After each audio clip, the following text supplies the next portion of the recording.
And welcome to Hannity. And tonight we begin with an obvious fact. Joe Biden, your president, is the worst president in modern American history.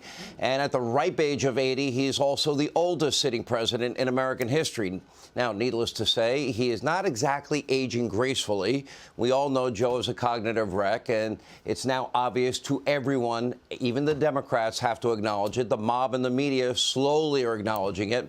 In fact, many top Democrats are now measuring the drapes at 1600 Pennsylvania Avenue, the White House, waiting in the wings as Biden circles the drain. But no one is more obvious about his presidential ambitions than the one and only California Governor Gavin Newsom. Now, for years, Newsom has been auditioning to be president. He even took out ads, you might recall, in Florida, touting his great leadership and what he laughably called the true freedom state of California. All right, the reality is very different. California is by far the least free state in the entire country. Without a doubt, it is one of the most expensive, one of the most difficult places on earth to start a business, build a house, fill up your gas tank, mow your lawn, power your home, feed your family, and protect yourself. It is the only state in America that banned the future sale of gas-powered cars. The only state in the country that banned gas-powered lawn equipment. The only state in America that banned plastic packaging. The state with the worst COVID restrictions and lockdowns, including vaccine mandates, mask mandates, lengthy school closures. The state with the toughest gun control regulations, and I can keep going.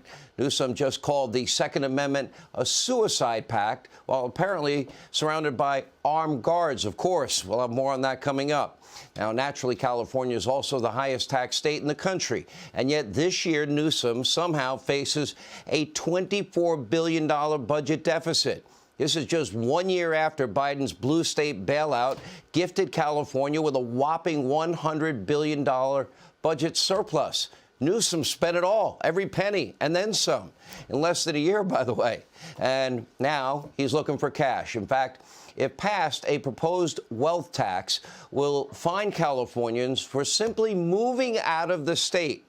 He wants them to pay a state income tax when they don't live in the state, something that happens with a great frequency of late. Now, under Newsom, California is hemorrhaging people. Now, for the first time in its history, the state's population is shrinking. In fact, California has the highest demand for outbound U-Haul trucks. Texas, Florida, the Carolinas, Tennessee, they're all seeing an explosion in growth. California has now become unlivable for millions of Americans, but not because of its geography or climate. People are fleeing the state because of high taxes, burdensome regulation, the high cost of living, the scourge of homelessness and violence and drug addiction, draconian COVID policies. All of these problems, all of them caused and perpetuated by Democrats that have ruled the state now for decades. But now Gavin Newsom thinks that he deserves a promotion. He wants to bring all of those special California freedoms to the rest of the country.